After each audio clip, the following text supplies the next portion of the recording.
નમસ્કાર દર્શક મિત્રો, રિયલ સમાચારમાં આપનું સ્વાગત છે। સમાચારોની શરૂઆત કરતા પહેલા એક નજર કરીએ આજના મુખ્ય સમાચાર પર।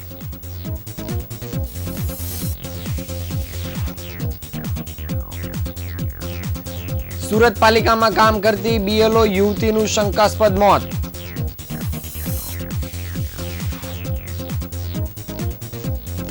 પર્વત પાટિયા વિસ્તારના ભાવના જ્વેલર્સમાં લાખોની ચોરી, તસ્કરો બાકોરું પાડીને હાથફેરો કરી ગયા।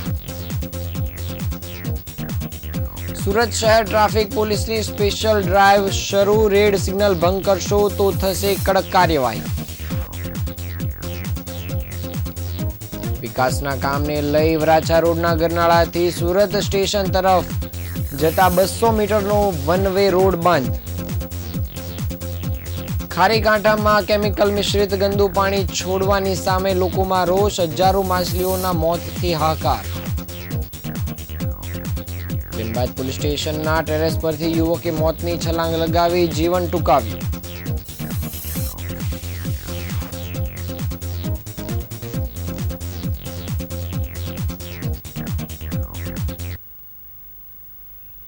સમાચાર વિગતે જોઈએ। રાજ્યમાં દિવસે ને દિવસે બીએલઓની કામગીરી કરતા શિક્ષકોના મોતની ઘટના સામે આવી રહી છે।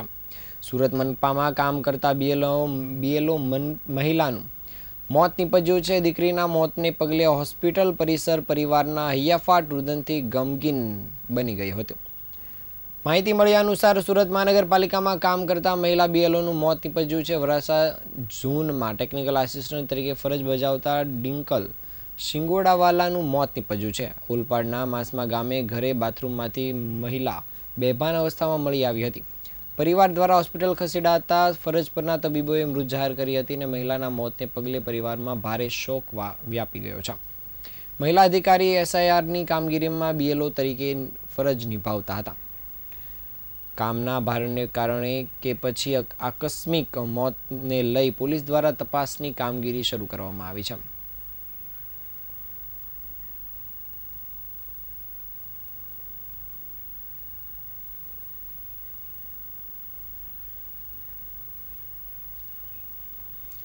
સુરતના પૂણા પોલીસ સ્ટેશનની હદમાં આવેલા પર્વત પાટિયા વિસ્તારમાં મોડી રાત્રે એક ચોંકાવનારી ચોરીની ઘટના સામે આવી છે, જેમાં 2 જેટલી દુકાનોની દિવાલમાં બાકોરું પાડીને ભાવના જ્વેલર્સમાંથી સોના ચાંદીના ઘરેણાંની મોટી ચોરી કરવામાં આવી છે, જેમાં જ્વેલર્સ શોપના માલિકે બાજુની દુકાનદાર ઉપર શંકા વ્યક્ત કરી છે।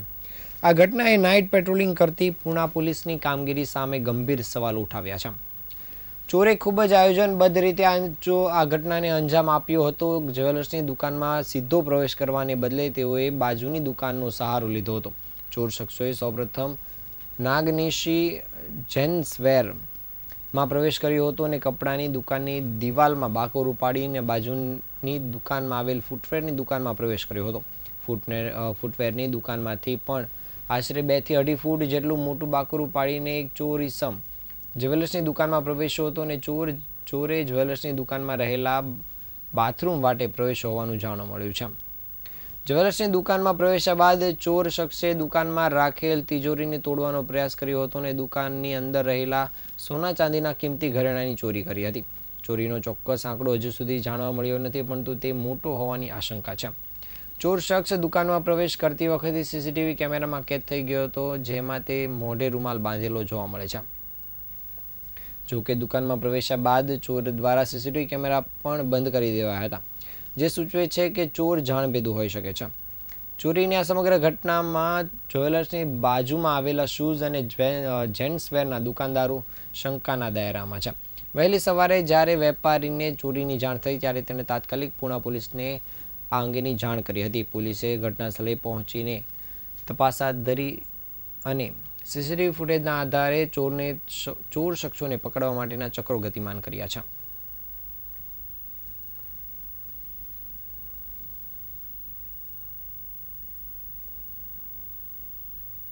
દુકાન સુરભી કોમ્પ્લેક્સ પર્વત પાટિયા બાલાજી હનુમાન મંદિરની સામે આવેલી છે અને શીતલ શૂઝ નામની દુકાન છે।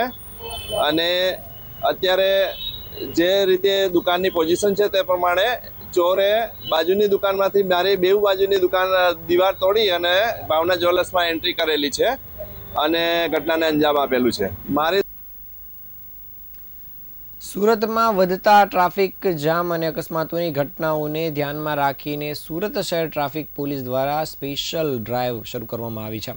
ખાસ કરીને રેડ સિગ્નલ ભંગ કરતા વાહન ચાલકો સામે હવે વધુ કડક કાર્યવાહી હાથ ધરવામાં આવશે. ટ્રાફિક પોલીસના અધિકારીઓએ જણાવ્યું હતું કે રેડ સિગ્નલ ચાલુ હોય ત્યારે જો કોઈ વાહન ચાલક પોતાના વાહનને આગળ દોરી જાય છે તો તેના પર તાત્કાલિક દંડ વસૂલવામાં આવશે અને શહેરમાં અનેક સિગ્નલ પોઈન્ટ પર ટીમો તૈનાત કરવામાં આવી છે, જે નિયમ તોડનારની ઓળખ કરીને તરત જ ચોક્કસ કાર્યવાહી કરશે. આ ડ્રાઈવ દરમિયાન ખાસ કરીને સ્ટોપ લાઇનનું પાલન કરાવવા પર ભાર મૂકવામાં આવશે અને ઘણા ડ્રાઈવરો સિગ્નલ પર સ્ટોપ લાઇનને ઓળંગીને વાહન આગળ લઈ જાય છે, જે ટ્રાફિક શિસ્તને ભંગ કરવાનું કારણ બને છે. હવે પોલીસ દ્વારા આવા વાહન ચાલકોને સ્થળ પર જ સમજ આપવામાં આવશે અને નિયમ ન માનવાના બદલામાં તેને દંડનો સામનો કરવો પડશે. ટ્રાફિક પોલીસનો સ્પષ્ટ સંદેશ છે કે શહેરની સુરક્ષા અને ટ્રાફિક વ્યવસ્થા સુધારવા અને દરેક નાગરિકનું સહકાર જરૂરી છે. વાહન ચાલકોને નિયમનું પાલન કરવાની તેમજ રેડ સિગ્નલ, સ્ટોપ લાઇન અને અન્ય ટ્રાફિક નિયમોને ગંભીરતાથી અનુસરવાની અપીલ કરવામાં આવી છે. પોલીસે વધુમાં જણાવ્યું છે કે નિયમોનો ભંગ કરનારાઓને કોઈ પણ પ્રકારની છૂટછાટ આપવામાં આવશે નહીં અને દંડ ફરજિયાત ભરવો પડશે. શહેરમાં સલામતી, શિસ્ત અને સુંદર ટ્રાફિક વ્યવસ્થાનો ઉદ્દેશ સાધવા આ સ્પેશિયલ ડ્રાઈવ ચાલુ રહેશે.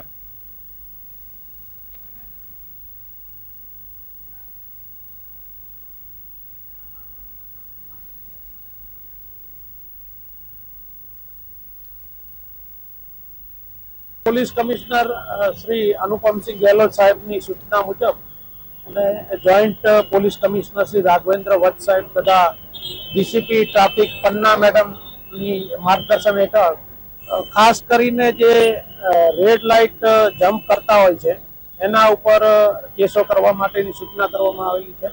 સાથે સાથે વાહનો સ્ટોપ લાઇનની પાછળ ઊભા રહે, સ્ટોપ લાઇન ભંગ ન કરે તથા લેફ્ટ લાઇન ઉપર જે જવાવાળા વાહનો છે એના માટે જગ્યા ખાલી રાખે કે જેથી કરીને લેફ્ટ ટુ લેફ્ટ જતા વાહનો સરળતાથી નીકળી શકે. તો એના માટે લોકોનો જે જર્ની ટાઈમ છે એ પણ બચશે અને ડિસિપ્લિન આવવાથી ટ્રાફિક પણ સારી રીતે ચાલશે. એ માટેના અમે પ્રયત્ન ચાલુ કરીએ છીએ. સુરતના વરાછા રોડના ગરનાળાથી સુરત સ્ટેશન તરફ જતા 200 મીટરના વન વે રોડને સુરત શહેર પોલીસે MMTH પ્રોજેક્ટના કામને લઈને બંધ કરવાનું જાહેરનામું બહાર પાડ્યું છે. સિડકો કંપની અહીં બ્રિજનું કામ કરવાની છે અને માત્ર 200 મીટરનો રસ્તો આજથી અચોક્કસ મુદ્દત માટે બંધ કરવાના કારણે 2 કિલોમીટર સુધી ટ્રાફિક જામની સમસ્યા સર્જાશે. કારણ કે મેટ્રોના કારણે LH ગરનાળું બંધ અને પોદાર આર્કેટવાળો રસ્તો સાંકડો એટલે કે 1 કિલોમીટર સુધી ફરીને જતા કલાકો થશે. આ રૂટ પરથી BRTS અને સિટી લિંકની 1000 બસ ચાલે છે. તેમજ આ ઉપરાંત STની પણ 800 બસ અહીંથી સેન્ટ્રલ બસ ડેપો તરફ આવે છે. લોકોને લાલ દરવાજાથી અમીષા હોટલ થઈને 1000 મીટર વાહન ચલાવીને સ્ટેશન જવું પડશે. આવી જ રીતે પાછળના વરાછા ગરનાળાથી દિલ્હીગેટ તરફ જવા માંગતા વાહન ચાલકોને 500 મીટરની જગ્યાએ લાલ દરવાજા થઈ 1000 મીટર વાહન ચલાવવું પડશે, જ્યાં ખૂબ ટ્રાફિક પણ હશે. સુરત રેલવે સ્ટેશનની આજુબાજુએ MMTHનું કામ લાંબા સમયથી ચાલી રહ્યું છે, એટલે કે LH રોડ પર લાંબા સમયથી રસ્તો બંધ છે, જેના કારણે અહીંના વિસ્તારના લોકોને સુરત શહેર તરફ આવવા હેરાન થવું પડશે. આ 2 રસ્તાથી જઈ શકાશે. વરાછાથી ખાંડ બજાર ગરનાળા થઈને આવતા વાહન ચાલકો સ્ટેશન તરફ જઈ શકશે નહીં. આ વાહનો આયુર્વેદિક કોલેજથી સીધા લાલ દરવાજા થઈ અમીષા હોટલ થઈ સીધા સુરત રેલવે સ્ટેશન સુધી જઈ શકશે. ખાંડ બજાર ગરનાળા થઈને આવતા અને દિલ્હી ગેટ તરફ જવા માંગતા વાહન ચાલકો તરફના રસ્તાનો ઉપયોગ કરી શકશે નહીં. આ વાહન ચાલકો આયુર્વેદિક થઈ લાલ દરવાજા થઈ ઓવરબ્રિજ અથવા તો ઓવરબ્રિજના નીચેના રસ્તાથી દિલ્હી ગેટ તરફ આગળ વધી શકશે.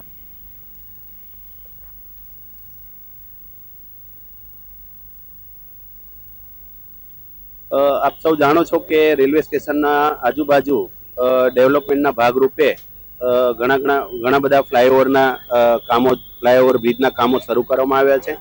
જેમાં પ્રથમ સહારા દરવાજાથી સ્ટેશન સુધી સિડકો કંપની દ્વારા બ્રિજનું કામ શરૂ કરવામાં આવેલું હતું, જે હાલ પ્રગતિમાં છે. હવે જ્યારે આ બ્રિજ છે વરાછા પોદાર આર્કેટ તરફ કનેક્ટ કરવાનો છે, તો એનો જે બીજો એક બેલ્ટ છે જે સ્ટેશન ઇનગેટથી લઈને આયુર્વેદિક ગરનાળા સુધી એનું કામ છેલ્લા 2 દિવસમાં શરૂ કરવામાં આવ્યું છે, જેના ભાગરૂપે વરાછા તરફથી જે આયુર્વેદિક ગરનાળા પાર કરી અને લેફ્ટ ટર્ન લઈ સ્ટેશન તરફ આવવાનો જે માર્ગ છે એ સંપૂર્ણ બંધ કરવામાં આવ્યો છે અને એના કારણે જે પણ વાહન ચાલકો સ્ટેશન તેમજ દિલ્હી ગેટ તરફ જવાવાળા હતા એમને હવે એ તરફ જવા માટે લાલ દરવાજા હમીસા 4 રસ્તા થઈ પરત રેલવે સ્ટેશન આવી શકાય એવું આયોજન કરવામાં આવ્યું છે. આ ઉપરાંત દિલ્હી ગેટ જનારા જે વાહન ચાલકો છે એમણે પણ લાલ દરવાજા થઈને હવે જવું પડશે. સામાન્ય જે વાહન ચાલકો છે એમને અગવડ ના પડે એના માટે અમે ફોર્સ વધાર્યો છે. અહીંયા સાંજે પીક અવર્સમાં અમારા પોલીસ ઇન્સ્પેક્ટર કક્ષાના અધિકારી રહે એવી પણ અમે આયોજન કર્યું છે. આ ઉપરાંત જે આડેધડ પાર્કિંગો કરવામાં આવે છે વાહન ચાલકો દ્વારા એના વિરુદ્ધ પણ અમે સખ્ત કાર્યવાહીની ઝુંબેશ ઉપાડી છે હાલમાં, જેથી કરીને જે રેગ્યુલર ટ્રાફિક છે એ સ્મૂથલી મૂવમેન્ટ કરી શકે. સુરત જિલ્લાના 84 તાલુકાના મોરા ગામ નજીક ખારીકાંઠા વિસ્તારમાં ભારે પર્યાવરણીય સમસ્યાના કારણે લોકોમાં રોષ ફાટી નીકળ્યો છે. છેલ્લા કેટલાક દિવસોથી ઔદ્યોગિક વિસ્તારમાંથી મળમૂત્ર અને કેમિકલ મિશ્રિત અતિ ગંદુ પાણી છોડાતા આજે વહેલી સવારથી હજારો માછલીઓ મરીને કાંઠે તણાઈ આવી હોવાનો ઘટના પ્રકાશમાં આવી છે. માછલીઓના મૃત્યુના કારણે સમગ્ર વિસ્તારમાં દુર્ગંધ ફેલાઈ ગઈ છે, જ્યારે પાણીની સપાટી પર કાળો પાતળો પડ દેખાઈ રહ્યો છે. નિષ્ણાતોના જણાવ્યા મુજબ ગંદા પાણીના નિકાલથી પાણીમાં ઓક્સિજનનું પ્રમાણ અત્યંત ઓછું થઈ ગયું છે, જેના કારણે જળચર પ્રાણીઓ હવે જીવવું મુશ્કેલ બની ગયું છે. ખેડૂતો અને માછીમારોમાં ગભરાટ જોવા મળી રહ્યો છે અને સ્થાનિક ખેડૂતો તથા માછીમારોના જણાવ્યા મુજબ રોજ બરોજ ગંદુ અને ઝેરી પાણી ખારી કાંઠામાં છોડવામાં આવે છે. ખારીના જળ જીવનનો નાશ થઈ રહ્યો છે અને ખેતરોમાં સિંચાઈ માટે આ પાણીનો ઉપયોગ થતાં પાકને ભારે નુકસાન થાય છે. માનવ સ્વાસ્થ્ય પર પણ ગંભીર જોખમ રહે છે. સ્થાનિકોનો આક્ષેપ છે કે પ્રદૂષિત પાણી છોડતી ફેક્ટરીઓ સામે હજુ સુધી કોઈ સખત પગલાં લેવામાં આવ્યા નથી. આ મામલે તાત્કાલિક તપાસ કરીને દોષિત ઔદ્યોગિક એકમો સામે કડક પગલાં લેવાની જરૂરિયાત છે. તેમનું કહેવું એમ છે કે પ્રદૂષિત નિયંત્રણ તંત્રની બેદરકારીને કારણે પર્યાવરણ અને માનવ જીવન પર જોખમ વધી રહ્યું છે. આ ઘટના પર્યાવરણ સંરક્ષણ માટે ગંભીર ચિંતાનો વિષય છે. નિષ્ણાતોના મતે પાણી શુદ્ધિકરણની યોગ્ય વ્યવસ્થા વગર ગંદુ પાણી છોડવું કાયદેસર ગુનો છે અને આવા કિસ્સામાં ઝડપી પગલાં લેવા જરૂરી છે.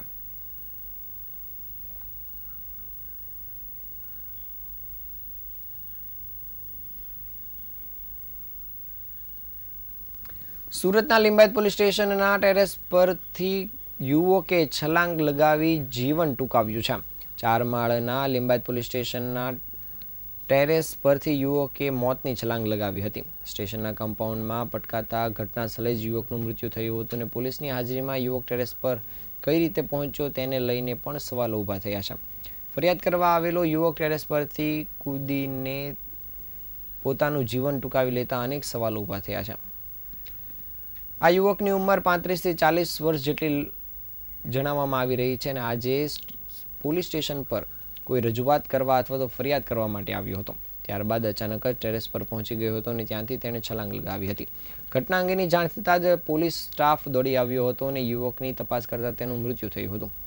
યુવકના મૃતદેહને પોસ્ટમોર્ટમ અર્થે સ્મીમેર ખાતે ખસેડવામાં આવ્યો છે.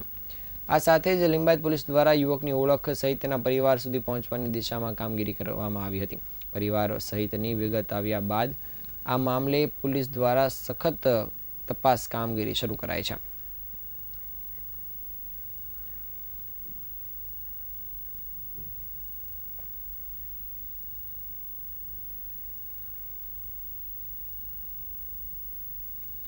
સુરતના ડુમ્મસ રોડ સ્થિત આવેલી રાયન ઇન્ટરનેશનલ સ્કૂલ ખાતે રાયન ફેમિલી ડે ખૂબ જ ઉત્સાહ સાથે ઉજવવામાં આવ્યો હતો. આ 2 દિવસીય કાર્યક્રમમાં સુરતની રાયન ઇન્ટરનેશનલ સ્કૂલની 5 શાખાઓના 5000થી વધુ વિદ્યાર્થીઓ ભેગા થયા હતા, જેનાથી આનંદ, પ્રતિભા અને એકતાથી ભરપૂર એક જીવંત વાતાવરણ સર્જાયું હતું. આ ઉજવણીનો ઉદ્દેશ કૌટુંબિક બંધનને મજબૂત કરવાનો હતો. સાથે સાથે દરેક વિદ્યાર્થીને તેમના વ્યક્તિત્વને અન્વેષણ કરવાની અને વ્યક્ત કરવાની તક પૂરી પાડવાની હતી. વિદ્યાર્થીઓ દ્વારા જૂથ અને એકલ પ્રદર્શનની શ્રેણી રજૂ કરવામાં આવી હતી, જેથી ખાતરી થાય કે દરેક બાળકને તેમના માતા પિતા સમક્ષ સ્ટેજ પર ચમકવાનો સમય મળે. આ પ્રદર્શનોએ યુવાન રાયનના રહેવાસીઓની સર્જનાત્મકતા, આત્મવિશ્વાસ અને સમર્પણને ઉજાગર કર્યું હતું. ઉજવણીમાં વધુ ઉત્સાહ ઉમેરતા રાયન કાર્નિવલ નો ઉજવણી પણ કરવામાં આવી હતી, જેમાં મનોરંજક રમતો, પ્રતિભા શો, પ્રતિભાશાળી કલા પ્રદર્શન, ટેટુ આર્ટ અને આનંદદાયક ફૂડ ફિયાસ્ટા સહિત વિવિધ આકર્ષણોનો પણ સમાવેશ કરાયો હતો. કાર્નિવલ વિસ્તાર એક મુખ્ય આકર્ષણનું કેન્દ્ર બન્યું હતું, જેમાં વિદ્યાર્થીઓ અને માતા-પિતા બંને તરફથી ઉત્સાહભેર ભાગીદારી પણ જોવા મળી હતી. માતા-પિતાએ કાર્યક્રમના ઝીણવટપૂર્વક આયોજનને સુગમતાથી પ્રશંસા પણ કરી હતી. તેમણે શાળાને એક યાદગાર પ્લેટફોર્મ બનાવવા બદલ પ્રશંસા કરી હતી.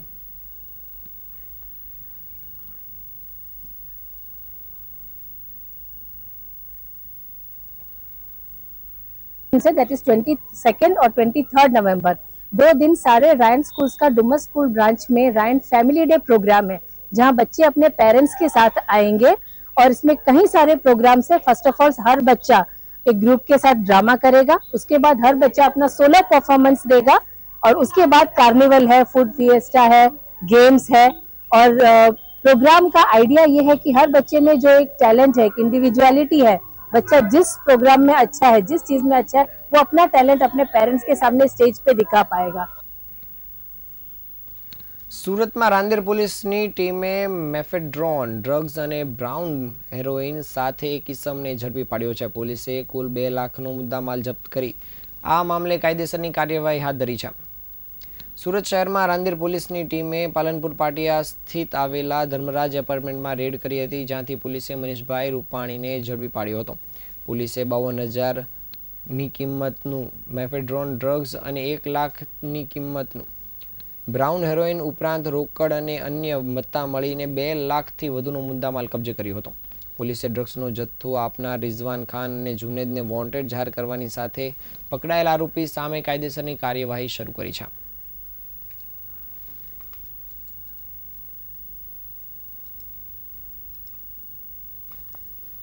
આ હતા આજના સમાચાર. નવા સમાચાર સાથે ફરી મળીશું. ત્યાં સુધી રજા આપશો. નમસ્કાર.